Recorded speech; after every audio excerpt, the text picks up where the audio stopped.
Hi friends, welcome to our Sainila Cooking. இன்னைக்கு நம்ம பார்க்க போகிற ரெசிபி முட்டை குழம்பு. வீட்டில் காய் இல்லையா, என்ன ரெசிபி பண்ணுறதுனே தெரியலையா, அந்த மாதிரி டயத்தில் இந்த குழம்பு ரொம்பவே ஹெல்ப்ஃபுல்லாக இருக்கும். ஒரு வெங்காயம், ஒரு தக்காளி, கொஞ்சம் தேங்காய் இருந்தாலே போதும், இந்த முட்டை குழம்பு ரொம்பவே சூப்பராக பண்ணிடலாம்.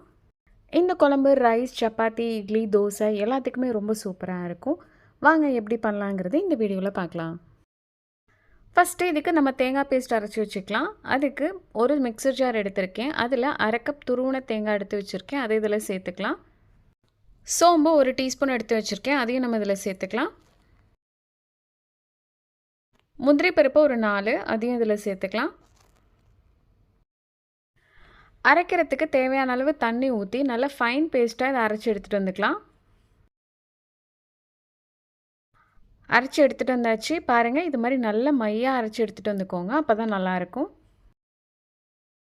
ஒரு கடாயை எடுத்துக்கலாம். அதில் ஒரு 2 டீஸ்பூன் அளவுக்கு எண்ணெய் ஊற்றிக்கலாம். இப்போ இதில் ஒரு 4 பட்டை துண்டும் 4 கிராம்பையும் போட்டுக்கலாம். கருவேப்பிலை கொஞ்சம், அதையும் நம்ம இதில் சேர்த்துக்கலாம். பெரிய வெங்காயம் 1, அதை நான் கட் பண்ணி வச்சுருக்கேன். அதையும் இதில் சேர்த்துக்கலாம். பச்சை மிளகா ஒரு 2 கட் பண்ணி வச்சுருக்கேன். அதையும் இதில் சேர்த்துக்கோங்க. சேர்த்துட்டு இதை வந்து 1 நிமிஷம் வரைக்கும் நல்லா வதக்கிக்கலாம். இப்போ வெங்காயம் நல்லா வதங்கிடுச்சு. இப்போ இதில் நான் தக்காளி 1 குட்டியாக கட் பண்ணி வச்சுருக்கேன். அதையும் நம்ம இதில் சேர்த்துக்கலாம். இதையும் நம்ம 1 நிமிஷம் வரைக்கும் வதக்கிக்கலாம்.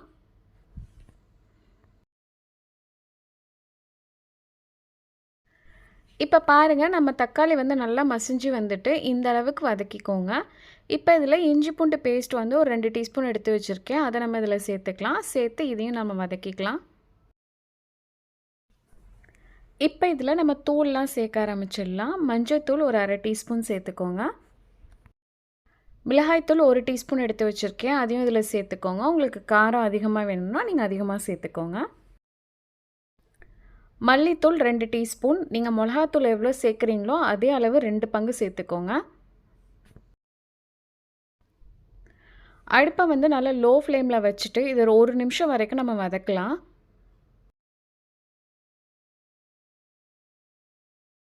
சிக்கன் மசாலா ஒரு டீஸ்பூன் எடுத்து வச்சுருக்கேன். அதே இதில் சேர்த்துக்கோங்க. ரொம்பவே டேஸ்ட் நல்லாயிருக்கும்.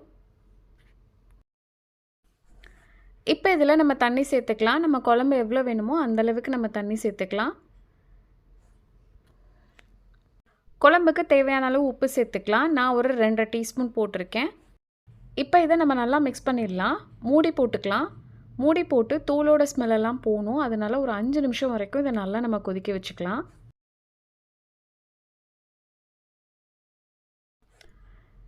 இப்போ ஒரு 5 நிமிஷம் ஆயிடுச்சு. நம்ம இப்போ ஓப்பன் பண்ணி பார்க்கலாம். பாருங்கள், நல்லா கொதி வந்துடுச்சு. இந்த ஸ்டேஜில் நம்ம அரைச்சி வச்சுருக்க தேங்காய் பேஸ்ட்டை சேர்த்து நல்லா மிக்ஸ் பண்ணி விட்டுறலாம்.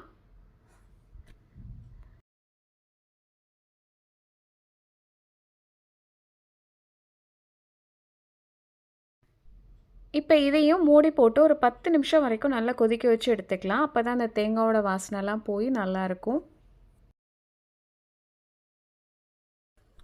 இப்போ ஒரு 10 நிமிஷம் ஆயிடுச்சு. நம்ம ஓப்பன் பண்ணி பார்க்கலாம்.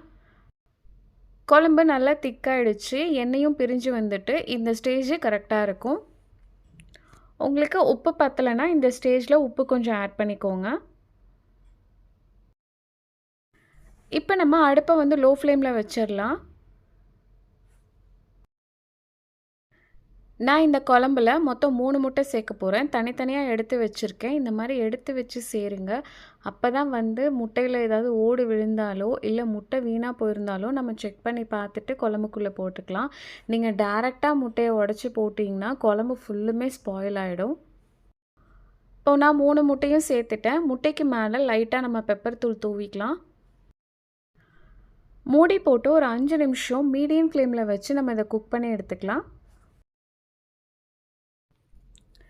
இப்போ பாருங்கள், ஒரு பக்கம் முட்டை வந்து நல்லா வெந்துடுச்சு. இதை நம்ம திருப்பியும் விட்டுறலாம். அப்போ தான் இன்னொரு பக்கமும் நல்லா வெந்து வரும். கேர்ஃபுல்லாக திருப்பி போடுங்க, முட்டை உடஞ்சிடாமல். இப்போ இத திருப்பியும் நம்ம க்ளோஸ் பண்ணி ஒரு 3 நிமிஷம் வரைக்கும் வேக வச்சு எடுத்துக்கலாம். உங்களுக்கு முட்டை ஆஃப் பாயிலா இருந்தா புடிக்கும்னா, நீங்க வந்து திருப்பி 3 நிமிஷம் வேக வைக்கணுங்கிற அவசியம் இல்ல. நீங்க அப்பயே ஸ்டவ் ஆஃப் பண்ணிடலாம்.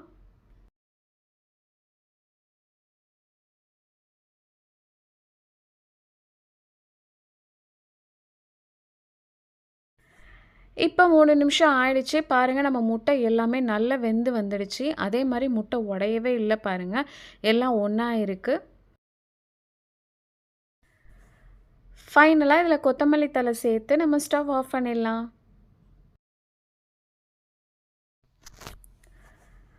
நம்ம முட்டை குழம்பு சூப்பரா ரெடி ஆயிடுச்சு.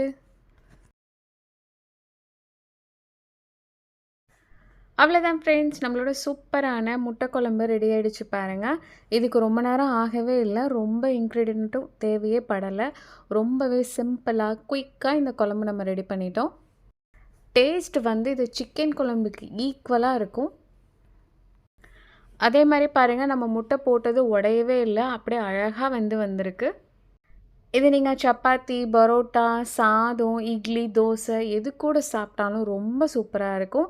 கண்டிப்பா நீங்க இத ட்ரை பண்ணி பார்த்துட்டு உங்களுக்கு எப்படி வந்ததுங்கிறது சொல்லுங்க. இந்த வீடியோ உங்களுக்கு பிடிச்சிருந்துச்சுன்னா, சப்ஸ்கிரைப் பண்ணுங்க, லைக் பண்ணுங்க, ஷேர் பண்ணுங்க. தேங்க்ஸ் ஃபார் யுவர் வாட்சிங்.